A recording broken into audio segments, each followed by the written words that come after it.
Storming Blackgate! What's going on, everyone? So welcome to my latest video. This is of course part of a series where I focus on a specific director and rank that director's work from worst to best. Done such directors in the past as David Lynch, David Fincher, Wes Anderson. The list goes on. You can check that out in my playlist option on my page. But guys, you clicked on this video, so you know it. This time around I focus on Spike Lee's joints / films and ranking them from worst to best. He's done 23 joints. Well, technically he's done 22 joints, one film. One of them he doesn't consider one of his joints. We'll get into that obviously when I discuss it, but he's done 23 movies and I will be ranking them from worst to best, 23 being his worst, one being his best, and of course my opinion, as well as I'm actually joined by TJ of BLACKTASTIC Media. If you are not subscribed to BLACKTASTIC Media, I would highly recommend you do so. TJ is a really good reviewer. I personally have been following him for a couple years now, and I really dig his stuff. He is really good. He has a unique style and approach, and I am very happy to say that he wanted to collaborate with me in terms of like this specific director, and he has some interesting stories about Spike Lee himself, so stay tuned for that. But we're actually going to be doing it where he's going to be giving his 23 to 12, and then I will be giving my 23 to 12. Then he'll be giving his 11 to 1, and then I'll be giving my 11 to 1, and then we'll wrap things up. But yeah, so all that exposition aside, guys, let's kick it off. TJ, take it away. Yo, what's up? It's your boy, and today I'm kicking it with my man Chad on his channel doing a director's ranking. We chose Spike Lee, which I was like, cool, I'm with it. Spike Lee happens to be my favorite director of all time. I've even met the man. Back in 1995, he came to Sac State and gave a speech. Got a chance to sit down, talk with him, get his autograph. And he had just got done filming Girl 6 and was about to go into production for Get on the Bus. But the whole object is to remain right down the middle and not be biased. You know, he's my favorite director, but I gotta call a spade a spade. When it's good, it's good. When it's bad, it's bad. And that's related to all his joints that we're about to rank. But he has 23 films. Now, he has some documentaries and also some music videos. We're gonna leave those out. We're just gonna concentrate on the joints, all 23 of them. And we're gonna rank them right now from the 23 down to 1, from worst to best of Spike Lee's joints.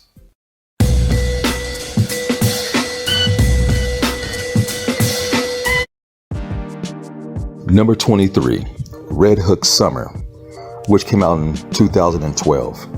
It was a summer about a coming-of-age story between two kids, a little boy and a little girl falling in love, and about a preacher with a checkered past. That's pretty much all I have to say about that one. Number 22, The Sweet Blood of Jesus, which came out in 2014. Hardly anybody seen this movie. You have to be a strong Spike Lee fan to find this film. It's not very good, and I'm not going to tell you much about the plot. You have to see it for yourself to believe it.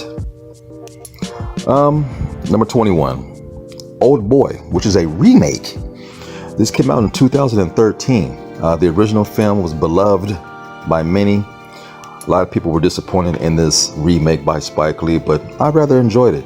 Samuel L. Jackson was in this film, Josh Brolin, and there was one scene that was unedited or uncut, a fight scene, which is amazing in this film. Number 20, Bamboozled, which came out in 2000. This is a movie about show business and blacks, how we were depicted, how we were jigaboos, we just smile for the camera and dance, did anything to make the white man money. It's a strong tale of how show business depicted blacks back in the day. It stars Damian Wayans and Jada Pinkett Smith. Number 19, She Hate Me, came out in 2004. And this movie was a trip. This man had just lost his job, and his ex-girlfriend comes over, well, fiance, say, hey, I know I'm a lesbian now, but I would pay you to get me pregnant. Well, it worked, and all of her friends who were lesbians wanted to have sex with this man to get pregnant and pay him handsomely. Female basketball teams, mob bosses. The movie is a trip. Number 18, Girl 6, which came out in 1996. This is one of my guilty pleasures. It's about a struggling actress who's trying to get into Hollywood, and she finally gets a gig with, Quentin Tarantino, the biggest director in Hollywood. He tells her to take off her top and show those tits. She wasn't too happy about that. and walked out of the room. Her agent got pissed off. Everybody she owed money to was pissed off. And so she had to find a job making fast money quick. She got into sex phone operating and made good money to the point where she got caught up in her job. It's a comedy and also a serious drama towards the end. The whole soundtrack of this film was done by Prince, which is pretty impressive. Number 17, Miracle at St. Anna, 2008. I love this film. It's very good. It takes place during the war, and you just see things from a black perspective I've never seen before in a war film besides The Five Bloods. Very, very good. Number 16, The Summer of Sam, 1999. This is based upon the 45 caliber killer back in the 70s, and this was a very hard film to watch. It's very brutal. A lot of sexual tension in this film. This movie is a tough watch, but a very, very good film. Once you see this movie, it will be a stain in your brain for sure. I guarantee it. Number 15, Chirac, 2015. Also starring Samuel L. Jackson, Wesley Snipes. This film was like a musical. It went back to its roots like he did with School Days. You got rival gangs having all issues, and the women's of the leaders of these gangs said, look, you ain't getting no ass until you stop fighting. You're killing your own and it's making things worse. So there would be no penis between us until you clean up your act. And so it forces these gang members to really think what they're doing. And again, it's like a poetry musical film. Very good. Number 14, his first film, She's Gotta Have It, 1986. This is a sexual comedy. It was shot in black and white. It's put Spike Lee on the map. It's about a woman who has sexual desires. And you know, you find different things you like in different people. You can't always find the right man. She's sleeping with a guy who's a poet, nice gentleman. She's sleeping with another guy who's very handsome and rich. Sleeping with another guy who just makes her laugh and don't even have a damn job. There are women interested in her. She almost goes there, but not quite. She's Gotta Have It is the one that puts Spike Lee on the map. Great film, great comedy. And Morris Blackman, that character that he plays in the movie, is the one that's in all of those Michael Jordan commercials for Nike. Number 13, Get on the Bus, 1996. This movie, he shot really quick. This was during the Million Man March, and he wanted to do something that had some meaning. And he put this crew together really fast to film this film. It's about a group of men, black men, getting on a bus in Los Angeles, California, and traveling all the way to Washington to be a part of the Million Man March. And all these men are different, eclectic characters that you learn a lot about from the trip from LA all the way to Washington. Great film, great soundtrack. Michael Jackson is on this soundtrack. It's very, very good. My number 12th film, The 25th Hour, 2002. This movie is freaking fantastic. Eric Norton is the star of this film. Him and Spike Lee have been wanting to work together for years. They've been calling each other, writing each other, and they finally got a chance to do a film together. This is right after 9/11. So there's pictures in this film where you see the Twin Towers gone and there's lights there. That is true. That is not CGI that you see in the film. This film was about a man who's going to jail for a long time. And he has one day to spend time with his family and friends. And how could he change his life in one day before he goes to prison? And very, very strong film. Incredible acting. Edward Norton is amazing in this film. All right, thank you very much, TJ. So, kicking things off with my number 23 is The Sweet Blood of Jesus. For the love of sweet Jesus, what was Spike Lee thinking? That's all I'm going to say. I did not like this movie in the slightest. I actually hated it. Never heard of it, but when I finally sat down and watched it, I was like, bro. But at least it was trying to be different. I don't know. Next up, number 22 is Miracle at Santa Ana. This is a movie that, based on the premise itself, I thought I would like it, especially given the opening scene. But alas, as the movie progressed, I got more and more feeling dull and uninterested, unfortunately. This was a movie that, again, I wanted to like, especially with that opening scene. It really took me off guard. But alas, this movie felt way too long, unfortunately. But if someone likes this, I guess I can see why they might like it. But for myself, I didn't like it. Next up, number 21 is She Hates Me. This movie, it seems like a lot of people on IMDb seem to really dig this movie. I guess I can see why, but for myself, I just think that the premise hasn't really aged that well as the actual execution of the story. The acting's fine, though, for sure. And, the ideas are there. They're there, just not fully fleshed out, I felt like. But, at least it tried.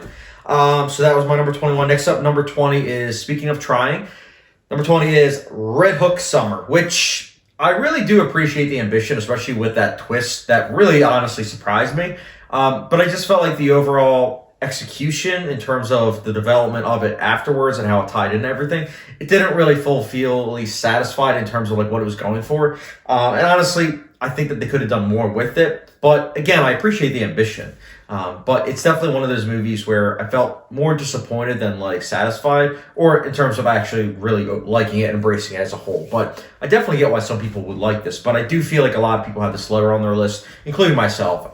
But again, I appreciate the ambition.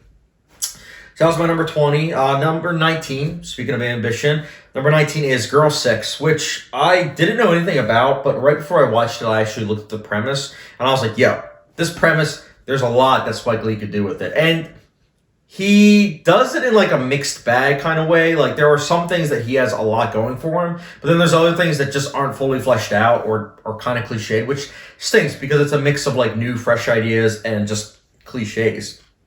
But overall, I just wish that, kind of like Red Hook Summer, I wish that it did more with its premise, especially because this premise especially, I just feel like there's not enough focus on this actual premise. So to see it kind of fall into a bunch of cliches was kind of disappointing. But I get why some people might like it. But for me, it is number 19. So my next up, number 18, is Old Boy, which is the 2013 remake. I do own the original 2003 remake. The original 2003 film, Old Boy, which I love. I think it's a masterpiece. I actually had seen Old Boy, like the remake, once before, like 4 or 5 years ago, but I wanted to watch it again just to, get a fresh perspective. And this is actually a film by Spike Lee. It is not a joint. The other 22 movies he considers to be a joint. This one he considers just to be a film because, unfortunately, his vision was cut down. The original movie was supposed to be like 140 minutes, and it actually turned out the final product was like 100 minutes. So clearly a lot had been taken out, unfortunately. And it definitely feels that way. Look, if you haven't seen the original Old Boy, first of all, you're doing a disservice to yourself. You really should watch it. But secondly, watching it, you feel as though you are watching something that just feels half-baked. It's there, it's entertaining for sure, but you can't help but be disappointed if you've seen the original, because the original it surpasses the remake in so many fronts. So many. And honestly, I did watch the original to kind of like confirm that. Yeah, I watched it after. And I've seen the original obviously like a dozen times, but I watched it again after watching the remake again, and far better. Definitely recommend watching that. This movie I don't recommend because, again, you can watch a much better version, especially because this isn't even Spike Lee's full vision. I would actually love to see his full vision because I feel like it'd be kind of intriguing, especially since that 1/4 fight scene, obviously the one that's most famous in the original, apparently was actually like done in one take, but obviously when you watch the final product, it really isn't. But so that is obviously my number 18. Next up, number 17 is Summer of Sam, which was one of the most recent entries that I watched. I appreciate the ambition. I appreciate the fact that it is dealing with a controversial subject matter. And now more than ever, it does feel, obviously like fresh perspective. But I can't help but say that it does feel muddled at the same time from the filmmaking perspective. There are some techniques that are utilized that are cool and interesting. But there are other things that just feel a bit on the more muddier side. Because don't get me wrong, I like the actors that are on screen, but I didn't care about anyone, and I felt like the movie was way too long. So I just feel like it should have been a bit more focused. I appreciate the ambition, but it just felt way too unfocused for me to just really specifically hone in on it. And I usually am fine with that sometimes, but In this case, I just felt like it should have been more concise. But yeah, that's my number 17, Summer of Sam. Number 16 is Mo Better Blues, which a lot of people have this a lot higher up. I feel mixed about this movie. I appreciate the fact that Spike Lee was taking a lot from his, childhood, which he seems to do a lot in his movies, but this especially felt like he was very passionate about it. But for myself, I wasn't really passionate while watching it. Again, I get why some people might like it, but I felt more mixed with the filmmaking as well as the entertainment value. But I do appreciate with what he was going for. I just feel like I was kind of distant with the movie itself, unfortunately. But yeah, that was my number 16. Next up, number 15 is School Days. This was one of his earlier works. He's still forming his voice, I felt like. Like, he definitely had some stuff to say, but I feel like his style just wasn't fully there. But at the same time, you can clearly tell while watching the movie that this is a director to be on the lookout for. It just hasn't fully formed his voice at this point in time. But I do appreciate the message that he was going for as well as the themes. I kind of wish that he went a bit more with them, but still, it's a well-acted movie, and, I think it's okay. So that's my number 15. Next up, number 14, She's Gotta Have It. This actually, I believe a TV show was made recently, and Spike Lee, if I'm not mistaken, did direct some episodes. I know he produced it 100%, but I don't know if he directed it. So it just kind of shows that there was definitely an impact in terms of culture with this movie, and this is definitely another one of those entries where it's his early works. I feel like it works in some categories, and in other categories it doesn't, which, as you can probably tell, that's how it is in most cases with Spike Lee, at least as of, the ranking that I've been doing so far. But I appreciate what it was going for, and I'm glad that there is a TV show of this. I have not seen it yet. I will definitely be checking it out probably at some point, but I think it's okay, for sure. Next up, number 13, Get on the Bus. I watched this in June of 2020 for the first time, so it felt more fresh than ever, and I enjoyed it. I enjoyed the themes, the messages. The filmmaking is pretty good for the most part. So not much else to say. It's solid, for sure. Next up, number 12 is Clockers. This was one of the more recent entries along with Summer of Sam. I actually watched Summer of Sam and Clockers on the same day. Clockers, I enjoyed. I did. I think the ideas really are a lot better in terms of than his earlier entries. I feel like he really was honing in on what he wanted to focus on, and he does say a lot in this movie that I think personally are more relevant than ever, which is a theme of his, obviously. He tries to focus on a lot of, topics and everything, which just goes to show he's a filmmaker that's been saying all this for 30 years, and now more than ever, it's relevant. This is no exception. Clockers is definitely a movie that I like. I like what it's dealing with. Obviously, it's dealing with some themes that are similar to, like, The Wire, and I think The Wire is a much better version. But if you don't have, like 60-plus hours to watch The Wire, I would say watch Clockers. It's enjoyable. But yeah, that's my number 12. So now, obviously, we're going to kick it back to TJ, where he's going to be giving me his 11 to 1. So TJ, take it away.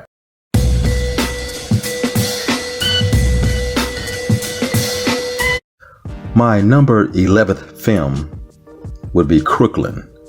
It came out in 1994. Now, this movie is loosely based on Spike Lee's life growing up as a child. Not fully, but loosely based on his life about a particular summer, living in Brooklyn as a young man, growing up with his family, and some of the things that happened in that summer that changed his life forever. My number 10th film is Clockers, which came out in 1995. Now, originally, this movie was supposed to be directed by Martin Scorsese. Then he pulled out of the project to do something called Casino.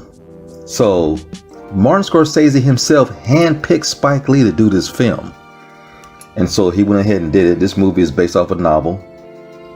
And it's about inner city violence between cops and the drug life in New York, and the relationship between a young man who's being harassed by the cops to find out who killed a certain individual at the very beginning of the film. Great movie. I absolutely love this film. Number 9, School Days, which came out in 1988. This was Spike Lee's sophomore film. And this movie was powerful, man, because this movie deals with racism amongst blacks. Light-skinned blacks versus dark-skinned blacks. And it's set in a college setting. And you see how people are treated different or how they treat people differently because of the melanin in their skin and how they look on the outside. And this is a problem not just with different races, but within race, dealing with skin tone and how people are portrayed, treated, and looked upon by having dark skin versus light skin. Number 8, Mo Better Blues. This movie came out in 1990.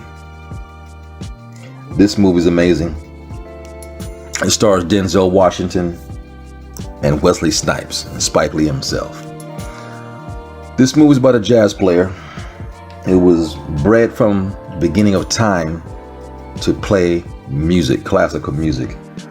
And as a grown man, this man is a bit of a playboy. He's juggling 2 women at the same time, also playing in the hottest jazz band in town. But it shows the pressure of dealing with 2 women that is soon or later, it's going to blow up in your face and cost you your career and everything you thought you loved. Great movie. Number 7, Jungle Fever. This movie came out in 1991, and this was a hot topic. One of Spike Lee's most controversial films. Jungle Fever is the meaning for interrelation between different colors, different cultures of people. Interracial dating. You have a black man who's cheating on his wife with an Italian woman in New York. And you know that is a taboo. Not just that she's Italian, but come on, man. You can't mix that with a black man. Oh, what a great movie. A great soundtrack. The whole soundtrack was done by Stevie Wonder, the great. And Wesley Snipes stars in this movie, and he is marvelous in this movie. And I remember going to see this in my college days, and it was a hot topic, man. It was a hot topic. Interracial and interracial relationships between a black man and an Italian woman. Very controversial, well written, and well acted. Great film. Number 6, He Got Game, 1998. This movie stars Denzel Washington once again. Very unique movie. This movie was written by Spike Lee. It's about a man who's doing prison time for something he did that was horrific. But his son is in his last year of high school. He's going to be a college prodigy here pretty soon. And the warrant tells Denzel's character, hey, if you want to get out of jail early, you make sure your son goes to my alma mater. We'll let you out early. And you got 2 days to do it. I'm like, wow. And there's an estranged relationship between son and father. The son is played by Ray Allen the Great, who played for the Miami Heat, won a championship with them, and also the Boston Celtics. He also won a championship with them. One of the best 3-point players of all time. And Spike Lee said, I wanted to get a real basketball player to act. I didn't want to get an actor acting like a basketball player because they can't play basketball. And the cool thing about that, with that said, Denzel Washington is an excellent basketball player. So when you watch this movie and they're playing basketball, it's the real thing. There's no cuts, there's no camera angles, and nothing. This is real people playing basketball. And I heard it got pretty heated between Denzel Washington and the basketball player himself, Ray Allen, because the competitive nature came out in both of them. But this is a great film. Great soundtrack. The soundtrack was done by Public Enemy. Very powerful film. Number 5, Inside Man. This movie came out in 2006, starring Denzel Washington. He plays a detective with a checkered past. A situation comes up. These people walk into a bank and take the whole bank hostage, and everybody involved inside the bank, the workers and the people that were customers. And he's trying to negotiate how to get these people out of the predicament and get everybody out safe. And this villain This bank robber is clever. They've never seen anything like this in their life. And it's up to Denzel Washington and his team to try to solve the caper and get the people out of harm's way and safe from danger in this thrilling film. This movie made a ton of money at the box office, and it's just beautifully directed. This is probably, in my opinion, Spike Lee's film that has no flaws. This movie is damn near perfect, in my personal opinion. I love Inside Man. Number 4, The Five Bloods. Came out in 2020. Came out on Netflix. In a year where the pandemic struck the world, this is definitely my favorite film of 2020. It should be up for some Oscar nods, but this film is about the Vietnam War and returning back to the scene of the crime 40 years later. These gentlemen, who were the Five Bloods, vowed to go back to bury their fallen patriot, and they had found some gold from the U.S. government trying to buy off some things from the Vietnamese. Helicopter had crashed and there was all this gold, and they buried the gold along with their fallen comrade. They said when the time is right, we will come back and get this gold. 40 plus years later, they come back to Vietnam, to the scene of the crime.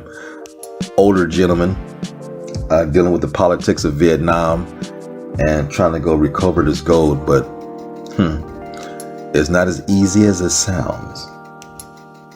Number 3, BlacKkKlansman, 2018. What's unique about this film? This is the first film I've ever seen David Washington in there. This is Denzel Washington's son. Who would have known? The great Spike Lee has directed Spike Lee's friend Denzel Washington, and now his son David Washington. Incredible. This movie is based on a true story about a black cop working in Colorado who infiltrated the Ku Klux Klan by disguising himself as a white man over the phone. So when he had to meet the Ku Klux Klan in person, he got his business partners / co-worker in the police force to act like him. This movie is incredible. It's so bizarre, and it's truly based on a true story. A black man infiltrating the Ku Klux Klan. Funny shit, man. Great stuff. My number 2 film, Malcolm X, 1992. Oh man, this movie was groundbreaking. It got an Oscar nod for Denzel Washington, but he did not win that year. He lost to Al Pacino, Scent of a Woman, which was absolute bullshit. But when you're a controversial director like Spike Lee, the Academy doesn't like you. That's just the way it is. That's just the way it is. But his previous film, BlacKkKlansman, he did win for Best Original Screenplay, so he finally did win an Oscar for BlacKkKlansman. But for Malcolm X, this movie had all kind of problems. He went over budget, and Warner Brothers didn't want to give him any more money. Said, sorry, black man, you ran out of money, so you're on your own. So he reached out to some of his rich friends, Oprah Winfrey, Michael Jordan, Magic Johnson, Prince, Janet Jackson, all came up with money to give to Spike Lee to finish his film, because they knew how important it was for black history and cinema. And y'all know the story of Malcolm X. It's amazing. This movie starred Denzel Washington, and it was the role of a lifetime. He did not play Malcolm X. He became Malcolm X. As a matter of fact, during filming of this film, the widowed wife of Malcolm X was there on set, and she sat there and said, I see my husband. Denzel Washington has brought my husband back to life. That's how much he put into this role of playing Malcolm X. He took a year off just to study, to mimic to understand his speech patterns. And when your widowed wife says, "That's my husband," you did the damn thing. Malcolm X is a classic. My number one film of all time from Spike Lee is Do the Right Thing. Came out in 1989. This movie essentially made him a powerhouse. He was up for some Oscar nods. He didn't win, but he was nominated. Do the Right Thing is about racial tension on the hottest day in the summer in New York. You got the Italians, you got the Hispanics, Puerto Ricans, and the blacks all at odds with each other. And you know when it gets hot, the tensions flare. And you're all sharing the same neighborhood, and when things go wrong, you just can't stand each other. But what's unique about this film, also the cops play a strong role in this movie. And one thing about these movies, whether you're going against the blacks, the Italians, or the Puerto Ricans, when the cops get involved, it don't matter who you are, black, Puerto Rican, or Italian, you all join together and go against the cops, because the cops are the real villains. And Do the Right Thing has an incredible soundtrack. Oh my God, dude, this movie is just amazing. Fight the Power by Public Enemy stands out of my mind for the soundtrack. But this movie is powerful. It still holds up to this very day. The dialogue is amazing. Some of the best monologues you'll see about racism in a movie. It's beautifully written, beautifully shot. This is when I knew how great of a director he was. His camera angles and technique are peerless in this film. To this very day, I don't know how he did certain shots. Spike Lee is a genius. And this is my number one movie of all time from Spike Lee, is Do the Right Thing. You have got to see it to understand what I'm talking about.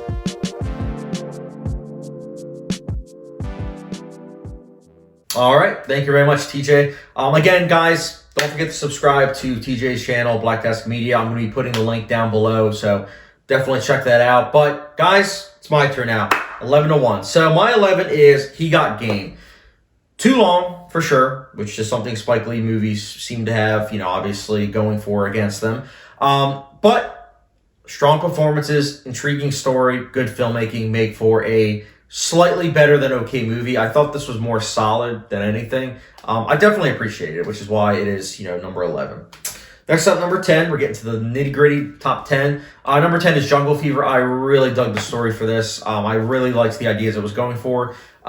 It's really one of those things that Get Out would sort of kind of focus on later on down the line, but, Spike Lee focused on it nearly 20 or so years before that movie, so it was intriguing to see like an early version of that almost. And Spike Lee's good in it too. I forgot to mention that Spike Lee's in most of his movies, if not all of his movies, and I like the cameos that he does. Some of these movies he even plays a big role. I don't know why some people say he's not good at acting. I personally think he does a good job, but that's just me personally. But yeah, number 10, Jungle Fever. So next up, number 9 is 25th Hour, which Edward Norton kills it per usual. He's great. I think the big standout for this movie is the ending. I thought the ending was really, really strong in terms of the way it was edited. I actually struggled a bit with the editing in this movie until the end, but I thought the end was what really tied the movie together. It was okay. It was a solid movie, but I wish that they did more with it, and it did feel a bit too long. But again, that ending was it was so satisfying. I thought it was really well done, and that is why it's number 9. Next up, number 8 is The Five Bloods, which is on Netflix. It's a Netflix film.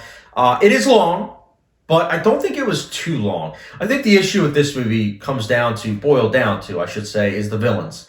I think the villains were just very weak. The final act does turn into a cliche-ridden, unfortunate finale. But up until the final act, I do think it was a very strong movie, and I really liked also the aspect ratio changes. I thought those were really well done. Cinematography is amazing. Score is really good. There's a lot to appreciate, especially in those first 2 acts. But again, that third act, it really does kind of, boil down to, for me personally, it falls into the cliches that I personally am not a big fan of. So watching it, I just didn't like that, and it did kind of, turned me off a bit to the movie, but I still think it was solid. I think it was well made too, for sure. Definitely one of his better films. which obviously is why it's number 8. Next up, number 7 is Crooklyn. I really liked the camera work in this movie. The story itself I liked as well, but the camera work, that's something I forgot to mention. With Spike Lee movies, he seems to be very experimental with his camera work itself, but it's hard to explain. But there's a one shot, and I know, film buffs and critics alike will, shoot me for not knowing this term, but I just love how you'll have characters that are like going forward, but the camera's like going like forward. The camera's going forward and the person's going forward. So it gives this interesting feel. And Crooklyn does it in this one scene that I absolutely loved. And it's something that he does in like the later entries too, which I can mention also probably. But yeah, Crooklyn I thought was solid. I enjoyed it. Actually, a coworker like a couple years ago recommended it to me, so I finally got around to watching it. And yeah, it's solid. I enjoyed it. Next up, number 6 is the highly underrated Chirac. This movie I really liked. I had no idea going into it. In fact, a little bit of backstory. Chirac was a movie that I watched shortly after like some of the lesser films in his filmography. So going into Chirac, I had no expectations. I was like, is this going to be another disappointment? But it wasn't. It actually was something that I felt was very fresh and exciting. It was a satire that I thought was really good. And honestly, it was Shakespearean-like too. It was good. It was a great mix. I really like this movie. I think it's very underrated. I would highly recommend everyone check it out. It's an Amazon Prime movie, so you can always go there and watch it. Would highly recommend it in 4K. It's a good movie. Definitely one of the top Spike Lee joints. So yeah, that is my number 6. Next up, number 5. Speaking of course, satires, we have number 5, Bamboozle, which I don't own just yet because I actually, as of the filming of this video, I watched it yesterday. I really liked this movie. I was actually saving it for last because I heard a couple of my friends talking about this movie, and I see why. Like, when I actually looked at the premise, I was like, oh, so this is like the producers, but instead of Nazis, it's with blackface. But it's so much more because Spike Lee really went all out with the experimental, filmmaking style of this. I really liked it. I liked the fact that he was using HD cameras for the time. Would I have preferred it if he shot on film? Yes, but believe it or not, I 100% get why he shot on like 15, HD cameras that everyday people could buy. Because honestly, it gives this feeling that if you were to watch this and you're a filmmaker that's, wanting to make it big the way Spike Lee and other filmmakers did, and you watch this, you're like, wow. So if Spike Lee can, pick up a camera at a store and make a movie like this, why can't I? And it's like, it's one of those things where it gives hope, honestly, for filmmakers. So yeah, I like the fact that he did that. Similar to like Steven Soderbergh, how like, he shot on like an iPhone. He just gives this feel of like broad appeal, in my opinion, so that everyday people can then say, I want to pick up a camera, I can make a movie, see? But Spike Lee, I will say this, he does also show that not everyone has a voice the way he does, because Bamboozle is a premise that, again, as I said, it's similar to like the producers, but I liked it. I liked it a lot because I think that Spike Lee clearly had a lot on his mind, and I think, especially with the ending, he got out so much that I think was really, really well done. As someone that grew up watching a lot of older movies and a lot of older TV shows and cartoons, watching the ending really especially hit home for me because most of that I had seen growing up because I grew up in a 1950s-esque household. So watching all of these, things again, it just recontextualized a lot of things that I watched when I was younger and everything, and gave me a fresh perspective. Also, I will say that I think the final act, it does get really serious, but I also think that might just be because I've seen it only once. And truth be told, again, the topics that it's dealing with are very serious. It's just done in a very satirical way for most of the movie. And arguably, if you don't find the movie funny, you'll look at the first 2 acts as serious, and then the third act, it just meshes well for you. But for someone like myself who found the first 2 acts very strong in its satire and was laughing quite a bit at the outrageous nature, but at the same time more relevant than ever nature, it was something that felt a bit jarring going into the final act. But again, I'm planning to rewatch it. I do want to pick it up on Criterion Blu-ray. And yeah, I liked it. Very experimental, strong filmmaking. Spike Lee, you did a great job with Bamboozled. I really like this movie. It's my number 5. Next up, my number 4 is Inside Man, which is Spike Lee taking on a genre, the thriller genre, and he does a great job. This is a bank heist thriller that is thrilling. So Spike Lee clearly did a great job. And similar to Crooklyn, he has that famous shot. One of the main ones is with Denzel Washington. I love it. It's great. I think everything in this is just meshed together well. Action scenes are great. Score is amazing. Cinematography is on point. Directing is very strong. Storyline is very unpredictable. And watching again and again, it makes even more sense. And honestly, rewatchability value is off the charts, which is why Inside Man is number 4. I love it. Next up, number 3 is Malcolm X, which I recently picked up on Blu-ray a couple months ago. I watched it. I think I watched it on DVD, so I will be, obviously looking forward to finally rewatching it on Blu-ray. I watched this back in June of 2020, and this is a movie I've been putting off for years. A little bit of quick backstory. I actually was going to watch this movie like 7-8 years ago. I remember picking it up at the library on DVD, but I remember seeing the length, 3 hours and 21 minutes, and being kind of like off-putted by it. And then I remember my mom watched it around that time, and she actually really didn't like it. So I was like, okay, I'll put it off. I'm not going to watch it probably. And then I kept on hearing stuff. I heard a lot of people talking about it, and obviously I wanted to rank Spike Lee's films. And so I finally sat down to watch it. And for 3 hours and 21 minutes, I was engaged. This movie is great. I really, really like this movie. And I am sorry that I put it off for so long because, truth be told, this movie is very important. It's urgent. It is politically astute. It has a lot going on. It also has incredible acting, specifically, of course, Denzel Washington as Malcolm X. This is a very powerful, important movie. Don't miss it if you haven't seen it yet. It's great. Don't be balking at the length because the length, trust me, it is warranted. Yeah, that's my number 3. Next up, my number 2, which I'm going to give a little bit of backstory. My number 2 actually was originally my number 1, and literally I changed it yesterday because I was like, I might kick myself later on if I don't flip-flop the 2 main entries. My number 2 is BlacKkKlansman. I love BlacKkKlansman. I think BlacKkKlansman is a masterpiece. I think it's incredible. With each passing viewing, it becomes more and more something that I'm able to pick up on, like little details. Spike Lee did a great job. The writing is strong. The directing is strong. The style is there. The ending, I absolutely love. I love how it, gets you all cuddled up and thinking that's going to be a happy ending, almost like Green Book, and then it shows a couple more minutes of like real life footage, essentially saying that, yeah, racism is still here. It is probably not going to leave, unfortunately. It is here. It is something that, we as humans need to work on, though it is something that, again, is unfortunately here, and we need to especially work on it, not just in America, but in the world as a whole. And this movie, it's great. It's crazy. It's outrageous. It is a lot of fun, but it's also very serious, and it has a lot to say, which I love. It is a movie for me. I love BlacKkKlansman. Like I said, I almost had it as my number 1, but I thought about it, and I was like, you know what? No, I need to give the number 1 spot to this other movie. I do. It was a battle, but I was like, you know what? I'm going to kick myself later on if I don't give this the number 1. So my number 1 is Do the Right Thing. So I guess you could say I did the right thing with this. Do the Right Thing, honestly, I'm glad I rewatched. I'm glad I, got it for Christmas on Blu-ray, because if I hadn't rewatched it, I probably would have given it the number 2 slot, but I just can't help but, think about this movie more and more. Like, I watched it recently, and I love it. I think it's a great movie. It is Spike Lee at top tier. Like, BlacKkKlansman and this are 2 movies that he is at the top of his game. He has the top of everything. He knows what he's doing. And I really, really liked this movie. It's a great movie. I look forward to watching it many more times over. I look forward to showing it to my kids. It's a great movie.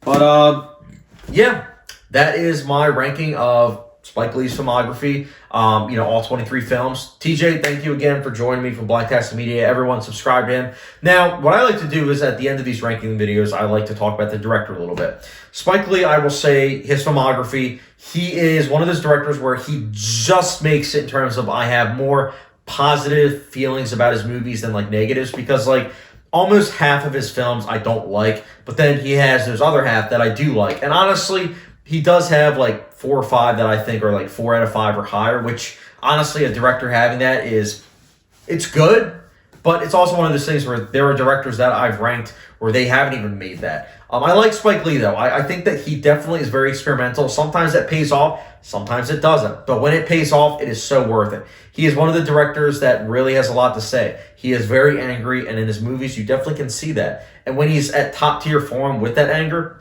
it really showcases his talent as a filmmaker. He usually has great scores. He usually has great cinematography. Sometimes experimental. Sometimes that pays off. Sometimes it doesn't. Mostly it does pay off, though. But he's a good director. I like his style. he is a director that I will continue to be on the lookout for every time he has a movie. And overall, I like him as a director. I do think that he has a lot of misses, but at the same time, those misses are something that I can then watch and actually like learn from. Because again, as I've learned, no director really is going to have 100% all great movies, especially someone like Spike Lee that's done 23 movies. It's very hard to be able to say, yeah, like, there's a director that has 23 positive movies. I mean, even Steven Spielberg, not all of his movies I like, and that's a director that's also done a lot. So my point is, Spike Lee, he's more of a hit, and I like him as a director for the most part, and I'm looking forward to what he does next. But guys, let me know your ranking of Spike Lee's films down below, and also, please don't forget the subscription, notification bell, and who do you guys think I should rank next? Let me know down below, and I'll catch you guys later.